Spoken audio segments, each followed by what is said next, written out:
Before we get into today's show, let me tell you about the latest deal from Mike Lindell, MyPillow. Once again, the big box stores have canceled their orders simply because they don't agree with Mike Lindell's politics. They don't like it because he supports President Trump. Well, he's going to pass that savings on to you. No more middleman.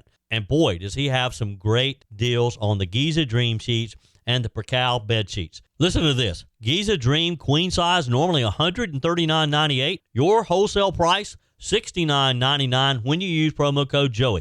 King size, only $79.99. The Percal queen size, normally $89.98. Your wholesale price, $29.98 when you use promo code Joey. Just call 1-800-893-4059 or go to MyPillow.com. Always use promo code Joey. Free shipping options available. This allotment's not going to last very long. When they're gone, they're gone. MyPillow.com. Promo code Joey. Thanks for joining me in the PhD Weight Loss and Nutrition Studios. To lose weight for the last time, visit myphdweightloss.com. All right, it is Friday. Welcome in. Glad to have you spend a few minutes of your day with me. We got a lot to cover today. Those who leaked the preliminary assessment, rejected by the White House, of course, on the U.S. strikes on Iranian nuclear facilities will face justice for sharing the document, according to the Trump White House. We have the full details on that. A bill to deport illegal immigrants convicted of driving while under the influence was opposed by 160 House Democrats. So they are okay with a bunch of drunk illegals here. This was still passed and forwarded to the Senate for their approval. The new president of the International Olympic Committee is calling for protections of women's sports, which sounds good on the surface, I guess, but there still seems to be some question on how exactly to do that. Shouldn't be that hard. We'll dive into that today. And in a major ruling yesterday, the U.S. Supreme Court gave South Carolina the green light to remove Planned Parenthood from its list of Medicaid providers, a decision that could have a ripple effect across the nation. I told you we'd be back. And ye shall know the truth, and the truth shall make you free. It's Joey Hudson. I wanted to name it the Joey Hudson bill, but, they don't allow you to put names on bills. But I wanted to call it the Joey Hudson bill because I know that one's been near and dear to you for a number of years. That's how it's done. Let your voice be heard. And the truth shall set you free. Here's Joey Hudson. Let's get straight to the heart of one of the most serious national security breaches that we've seen in a number of years. Quick reminder, of course, quick summary. Last weekend, President Donald Trump authorized airstrikes on 3 of Iran's most critical nuclear sites, 14 30,000 bombs, precision, power, and now they're gone. Completely destroyed. Obliterated, I think, is the word that President Trump used and is being pushed back on. The damage, catastrophic. Iran says so. Israel says so. Our own generals say so. But just when the dust was settling, here comes CNN, the New York Times, dropping a so-called leaked intelligence report claiming the strikes only set Iran back a few months. Really? A few months. Okay. That's their spin. Well, White House Press Secretary Caroline Leavitt did not hold back yesterday. She said that the assessment was flat out wrong, that just a portion of the intel was leaked, that's typical of how they do this, illegally, by the way, and that the FBI is investigating. This was a low-confidence preliminary intelligence assessment, and the entirety of that assessment was not leaked to the media. Only tidbits of that assessment were leaked to CNN, and we have seen this playbook run before, where you have people in the intelligence community or perhaps on Capitol Hill, we don't know, but I believe the FBI is investigating to find out who that leaker was because it's illegal and they should be held accountable for that. Leaked bits and pieces of an intel assessment to push a false narrative. Don't you just love her? I mean, she just gets right to the point. And by the way, I think they're taking this seriously. I do believe Defense Secretary Pete Hegseth, in his press conference yesterday, he too confirmed that there was an ongoing investigation and that they're going to find who leaked this and they're going to prosecute the person.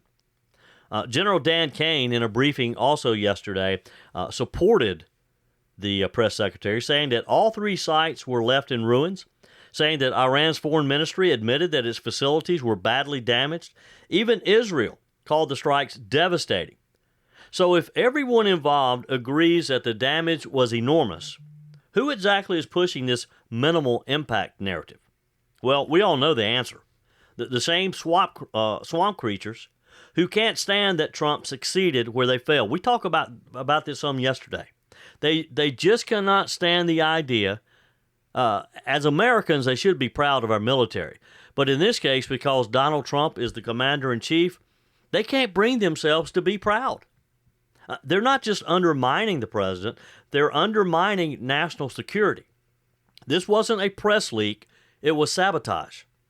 That assessment was classified, and only a few people had access to it. I got a feeling they're going to be able to find who did this, because this wasn't about transparency. It was a hit job, and it's not the first time. Trump wasn't quiet about it either. Did you hear him call out CNN's Natasha Bertrand? He called her by name, said that she should be reprimanded and thrown out like a dog. Honestly, he's not wrong. These aren't whistleblowers. These are people who think they run the government and not President Trump and not the voters who put him in office. CNN's response? We stand 100% behind her journalism, referencing Miss Bertrand, of course. Yeah, of course they do. The same way that they stood behind the Russia hoax, the Ukraine phone call nonsense, and every fake scandal that they could dream up since President Trump came down that golden escalator. And again, you gotta love her. White House Press Secretary Caroline Leavitt also called Bertrand out in her press briefing late afternoon yesterday, giving a history of her bad reporting during the White House press briefing yesterday in front of the entire world. And it's to the same reporter, I will add, Natasha Bertrand of CNN, who has done this in the past. In 2020, it was Natasha Bertrand who had 51 intelligence analysts falsely lie to her, but she still put it on paper for some reason, that the Hunter Biden laptop story was Russian disinformation. We all know that's not true, right? We can all agree on that now. That was a lie from the intelligence community. Also in 2020, this same reporter, Natasha Bertrand, wrote that a top intel agency ruled out the man-made lab leak theory of the coronavirus origins. Again, the president was right about that. This reporter wrote a lie from the intelligence community to seek a narrative she wanted to prove, and guess what? We now know that's the truth. Also, in 2024, Bertrand pushed the suckers and losers hoax. She also pushed the fine people hoax, which was taking the president's words purposely out of context. And then last October, and I believe this is notable, Natasha Bertrand published an article in Politico from the intelligence agency. She said that John Ratcliffe was speaking without any evidence when he said Iran was attempting to undermine President Trump's presidential campaign. And then we, of course, found out that was absolutely true. In fact, the Biden administration declassed an intel report which said they had high confidence that Iran had done exactly what Ratcliffe alleged. They did run an influence campaign to hurt President Trump's candidacy. In fact, we know the Iranians tried to take President Trump's life. And so this is a reporter who has been unfortunately used by people who dislike Donald Trump in this government to push fake and false narratives. She should be ashamed of herself. And that's not what reporting is. Journalism is trying to find the facts and the truth. And this week, we saw this same reporter being used to push a fake narrative to try to undermine the President of the United States, and more importantly, the brave fighter pilots who conducted one of the most successful operations in United States history. And I think the American people fully know that this operation was a complete and total success. Yes, the American people do know that, and the American people are proud of that. Didn't you just love how Caroline Leavitt said that Ms. Bertrand should be ashamed of herself? She should be ashamed of herself, and CNN should be ashamed of her reporting as well. But no, they're not. Again, their hatred of Donald Trump outweighs all of that. So let's talk about what's really going on here. President Trump did not just bomb some empty buildings. He cratered the heart of Iran's nuclear program, and in doing that, he shattered the illusion that war in the Middle East has to be endless and ineffective. That's just a narrative that no one has, until President Trump, has stood up and said, look, there can be peace in the Middle East. We don't have to settle for less. He showed the world what real strength looks like. Fast, surgical, and effective. No warnings, no apologies, just went in, got it done, got results. And the deep state, they can't stand it. Because what Trump did worked. It clearly did. Then the think tanks, the diplomats, the Obama holdovers, all the so-called experts, they've been exposed as useless. So now they're leaking fake damage assessments. They're trying to muddy the waters. They're trying to downplay the victory. This is about power and about who controls the truth. And Donald Trump. He's taking that power back and returning it to the American people. The deep state can't stand it. That's what this leak is about. It wasn't just someone being careless. It was a calculated move to try to discredit the commander-in-chief, to gaslight the public, and to lay the groundwork for the next big lie. You don't believe it. I don't believe it. I don't think America believes it. Joey Hudson here. America is facing a health crisis, and the answer isn't more meds. I lost over 30 pounds on the PhD weight loss plan without Ozempic or any weight loss shots. Don't settle for a lifetime of medication. GLP-1 injections like Ozempic help some people lose weight, but they come with side effects, high cost, and most gain it back when they stop. At PhD Weight Loss, we reveal Big Pharma's big secret. Your body already makes GLP-1, the appetite-fighting hormone. Our program helps your body make it naturally so you'll drop the pounds faster. With the PhD method, no side effects, no long-term risk, no rebound weight gain, just natural, lasting results, all without hunger or cravings. Right now, get a free body scan and personalized metabolic assessment. Discover your body's true potential without a shot. It's free and gives you the keys to your personalized plan. Do like I did and don't trade your health for a quick fix. Call now at 864-644-1900. That's 864-644-1900 or visit myphdweightloss.com, myphdweightloss.com. You know, one of the things about this past week, there's been so much talk, of course, about Iran and our strikes on them and what the results could have been. The media, that they've been consumed with it. And to a degree, you and I have been consumed with it. And it kind of took the spotlight off temporarily of the ongoing issue we have, of course, with illegal immigrants. But the U.S. House, the U.S. Senate, they're quietly moving along with legislation that's part of America First, part of President Trump's overall program to secure our borders and to remove people who are in our country who should not be here, especially those criminals. Did you happen to hear about the House vote this week? It was a bill to deport illegal immigrants who have been convicted of driving under the influence. Now, you would think that everybody would be in favor of this. I don't care who you are. If you're here, number one, illegally. Number two, you've broken our laws by driving while you're intoxicated. And in some of the cases, some of the cases that were used as examples, you literally killed Americans while here illegally and while here driving under the influence. So you would think that this would be a slam dunk. There wouldn't be any debate, no questions. Well, not so. The bill was introduced by Representative Barry Moore. He's a Republican from Alabama. It did pass the House, 246 to 160. So that means 160 Democrats voted no.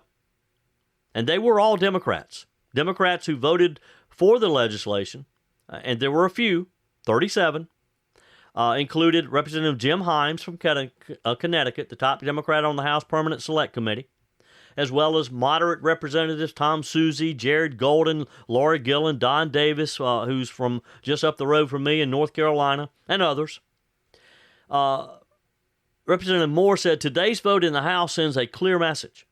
If you're a guest in this country and you break our laws and put American lives at risk by driving under the influence, there will be consequences. The bill is named after Jeremy and Angel Say, a couple from Mr. Moore's own community who were killed by an illegal immigrant who was found to have been drunk while driving. It also is named after Saline, Arizona police officer Brandon Mendoza, who also was killed by an illegal immigrant found to have been driving under the influence. So again, you would think that this would be an easy piece of legislation, that there would be no opposition from either party. Not the case. Democrats who opposed the bill argued that it was an attempt to fearmonger. Representative Mary Gay Scanlon, she's a Democrat from Pennsylvania, said when the House Rules Committee debated the bill earlier this week, here's her quote, "I participated in the judiciary hearings that led to this bill being sent to the floor, and I carefully reviewed the majority report. There's absolutely no evidence in that hearing or report showing a causal connection between immigration status and drunk driving." She said, and most notably, for all this talk, this legislation takes no real meaningful action to repair our broken immigration system. Again, put the immigration system aside because it is broken. Who could argue against a bill that says that if you're in our country illegally, you drive while you're drunk, we're going to send you home. We're not going to allow you another opportunity to kill an American. Who can oppose that? Moore said that he was amazed. Representative Moore, the sponsor of the bill, he said he was amazed that 160 Democrats voted against the bill. So am I. So am I. He said in a floor speech, it just shows that if it comes to anything about holding illegal immigrants accountable, even if it's killing our own people in drunk driving cases, they're against any kind of reforms on immigration. House Democrats' senior leadership are among the 160 who voted against the bill, including House Minority Leader Hakeem Jeffries. Help me understand this. Help me understand how 160 Americans, forget about party affiliation, 160 men and women who have been sent to the U.S. House of Representatives, how they could be opposed to sending people who are in our country illegally, and they have also broken the law by driving under the influence, in some cases have killed Americans, and they don't want to send them home. It's just unimaginable. Unimaginable. And by the way, while we're talking about illegals, at least 3 individuals were arrested after a violent riot outside of an Immigration and Customs Enforcement facility in Portland, Oregon. It escalated into what authorities are calling a targeted attack involving knives, fireworks, and explosives. According to the Department of Homeland Security, one assailant attempted to launch a Roman candle firework directly at federal agents. Then he swung a large knife at officers before hurling at them, just throwing it at them. The agency released a photo of the weapon allegedly used, and it is a big knife. Fortunately, no federal officers were seriously injured. This happened June 18th, though DHS confirmed that 4 were hurt during an earlier June 14th incident at the same facility in Portland, Oregon. Look, Oregon allows these things to happen. Portland, Oregon specifically. A DHS spokesperson said, unfortunately, these violent attacks are becoming more and more common. Our ICE law enforcement is now facing a 500% increase in assaults while carrying out enforcement operations. Talk about heroes. These ICE agents who have targets on their backs now because of the Democrats and because of the left. It's amazing that these men and women get up every day, put on their uniforms, and go do their job. DHS Secretary Kristi Noem issued a strong warning saying, "You will not stop us or slow us down. If you lay a hand on law enforcement officers, you will be fully prosecuted by the law," as they should be. Photos and videos circulating online show federal agents tackling suspects, arresting multiple individuals as literally chaos unfolded outside of this Portland facility. You'd have thought it was a war zone. You can go online and watch the video. It's horrible of what these people are doing, all in the name of resisting the deportation of illegals. Again, I get kind of worked up about this because I just can't imagine Americans wanting to defend illegal immigrants. If you can understand the lunacy, text me, email me, joey@joeyhudson.com. Leave me a message on the MyPillow message line, 864-477-JOEY. Before we move on from the topic of illegals, and I know we talk about it a lot, because it's a major issue. And it's not just about those from South America. And this was something it took me a while to completely comprehend and understand. Because typically when we think about our southern border, we think about people from South America, from Mexico, from Brazil, and all those South American, Nicaragua, coming across that southern hemisphere and into our southern border. But President Trump has for a long, long time told us, hey, it's not just people from Mexico coming into our country illegally. It's people from all over the world. China, Russia, yes, Iran. And to highlight that, a story this week out of Texas, a previously deported Iranian man who was living in our United States illegally was arrested this week by federal prosecutors. His name, Jamil Bahali, was found at an Austin, Texas home where deportation officers attempted to arrest him as part of a 2020 removal order after he skipped out on an appointment in an immigration office. This according to the Justice Department. Now, think about that for just a minute. Key part of that sentence, after he skipped out on an appointment at an immigration office. Now, how many times over the last 4 years did we hear Joe Biden, Kamala Harris, talking about having our open borders, talking about how they were effectively processing these people and setting up appointments with immigration judges? And for some reason, the Biden administration was so naive, or at least they pretended to be. They thought, well, we're going to process these people. We're going to set up an appointment with them for a judge. They're going to show back up. And they never do. They don't. And that's how we have millions of people in our country illegally, because they came in, they claimed asylum. They used one of the apps that the Biden administration set up, walked into our country.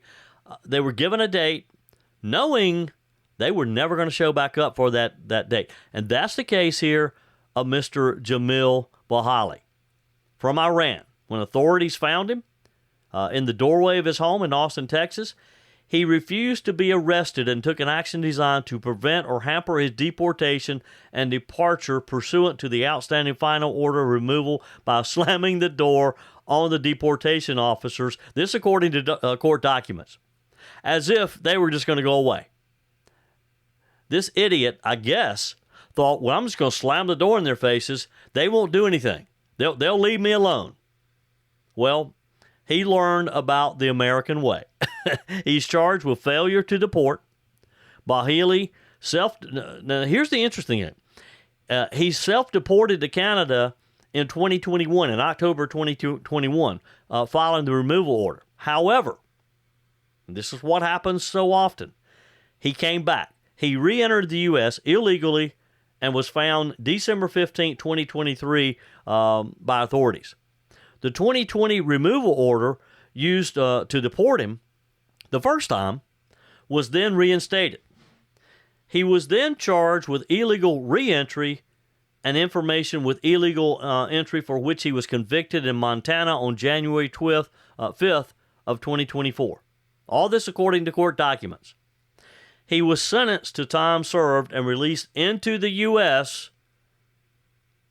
and was scheduled to report to an office in San Antonio in January of 2024, never showed up.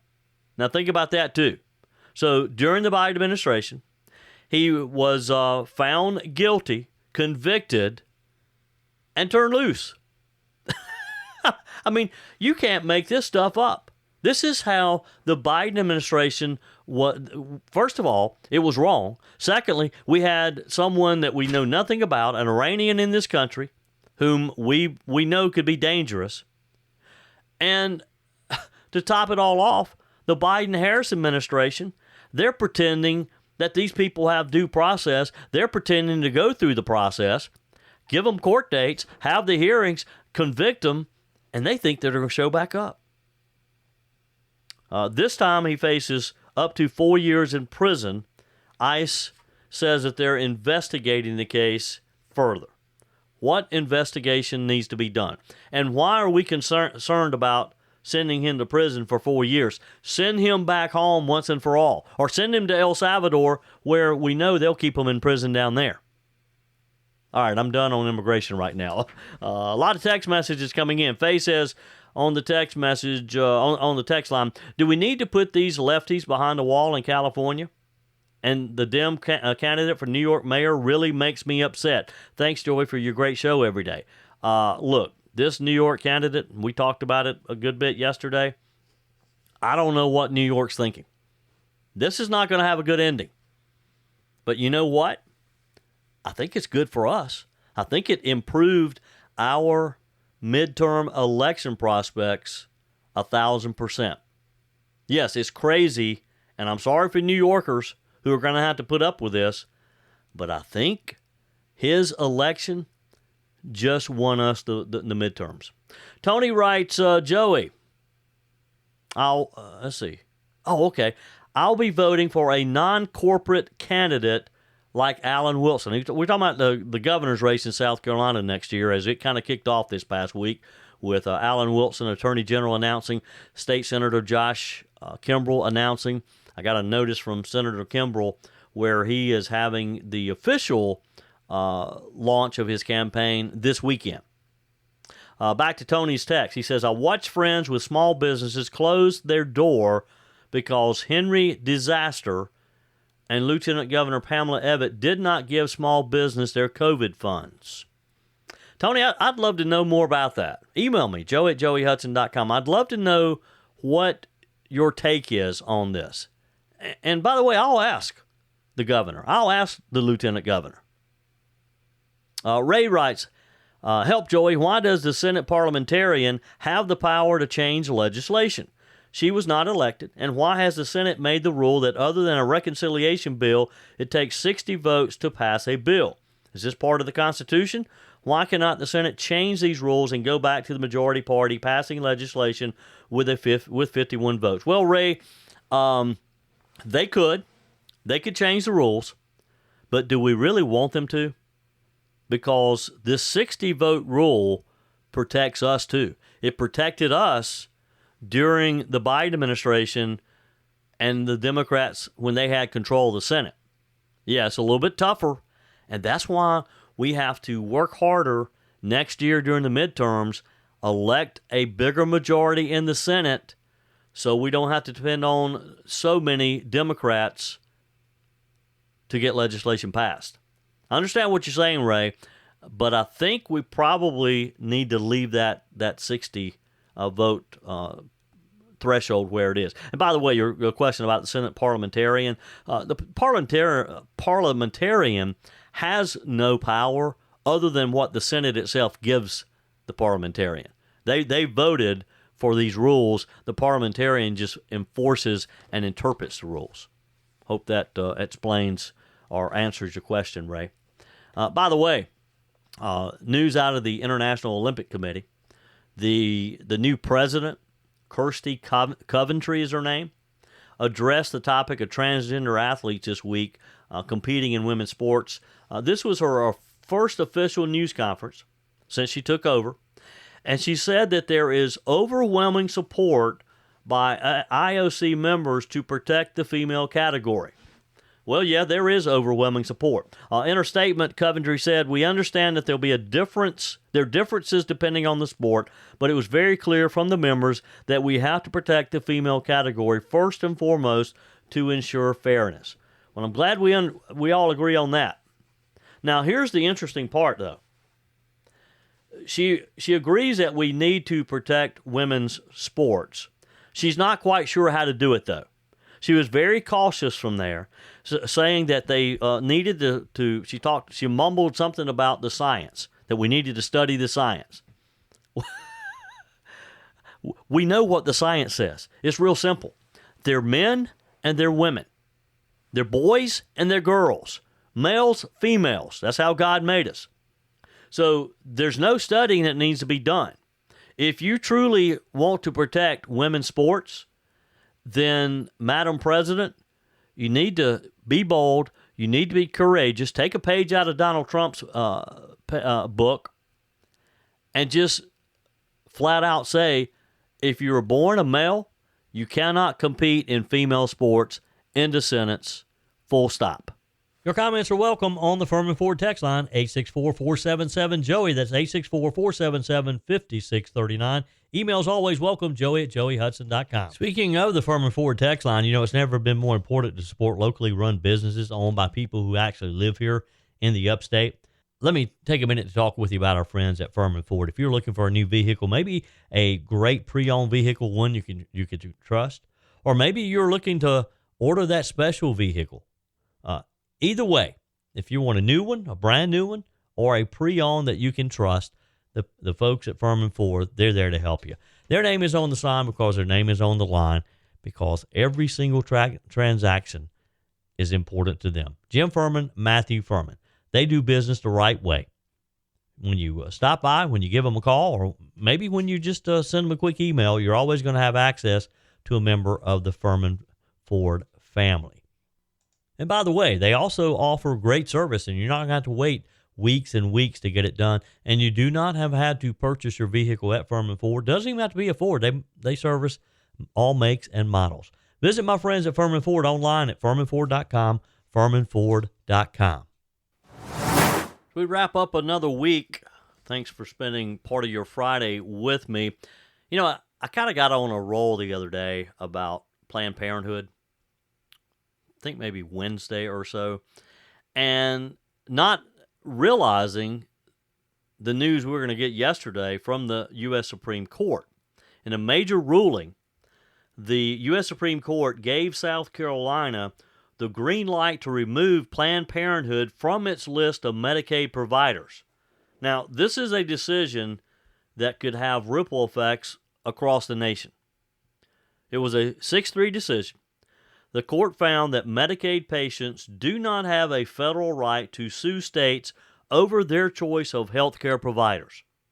This decision allows South Carolina to enforce a 2018 executive order signed by Governor Henry McMaster, which banned Medicaid funds from going to clinics associated with abortion services, even for non-abortion care, like cancer screenings, birth control, and STI treatment.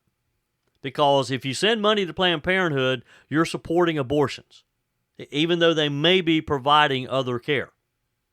So here's the core legal issue here. The ruling doesn't center directly on abortion. Instead, it addresses whether patients have the legal standing to challenge state decisions about which providers are eligible for Medicaid reimbursement. Planned Parenthood argued that Medicaid's language giving patients the ability to obtain care from, quote, qualified providers implied a legal right to choose their provider. The court disagreed, said no. Justice Neil Gorsuch, writing for the majority, said that the law does not create a private right to sue, noting that Congress did not explicitly grant that right. Justice Clarence Thomas joined the majority and wrote a separate concurring opinion. Now, on the opposing side, Justice Ketanji Brown Jackson, as you can imagine, no surprise there, joined the court's two other liberal justices and issued a very sharp dissent. She argued that the majority's interpretation undermines long-standing civil rights protections and deprives vulnerable Medicaid recipients of meaningful legal recourse. She wrote in her opinion, this decision will strip South Carolinians and countless other Medicaid recipients around the country of a deeply personal freedom, the ability to decide who treats us at our most vulnerable. Now, she, of course, was one of the dissenting justices in overturning Roe v. Wade. She would have never thinks that there is not an option for abortion. She thinks that's a right. And by supporting or dissenting in this opinion and supporting the fact that people should be able to choose their providers and that they have a right to, then she would be forcing states like South Carolina and Governor McMaster, who signed the executive order, basically saying, we're not going to use this money for abortions, period. The state was sued, of course, and in a great decision yesterday, the U.S. Supreme Court fell on the side of common sense. So what's next? Well, Planned Parenthood will continue serving Medicaid patients, they say, until a lower court formally clears South Carolina to enforce the policy. That probably won't take long. Still, the ruling sets a precedent that may encourage other conservative states to follow South Carolina's leads. We could see other conservative states doing the same thing now that they have this precedent. South Carolina Medicaid data shows that Planned Parenthood receives only a tiny fraction, about 0.2% of Medicaid dollars for family planning services, which is about $88,000 of their $35 million budget in 2022-2023. Still, any money at all, regardless of how small it is, what small percentage of their overall budget it is, no state money should go to support abortions, period, or an organization whom we know would put that money to support abortions. Governor Henry McMaster celebrated the ruling. He called it a victory for South Carolina's pro-life policies and state sovereignty. His authority, basically. That he has the authority, that the courts basically said that the governor has the authority to ban the use of that money. Attorney General Alan Wilson said the decision ensures that D.C. activist groups can't override South Carolina's Medicaid decisions. Of course, the Attorney General was part of the lawsuit, and he announced this week he's running for governor. Republican lawmakers, including Senate Majority Leader Shane Massey, called the ruling a blow to Planned Parenthood and a win for pro-life. And it is. It's a huge win for pro-life. It's a huge win for South Carolina. And for once, South Carolina appears to be leading the way, because I've got to believe we will, in fact, see other states follow.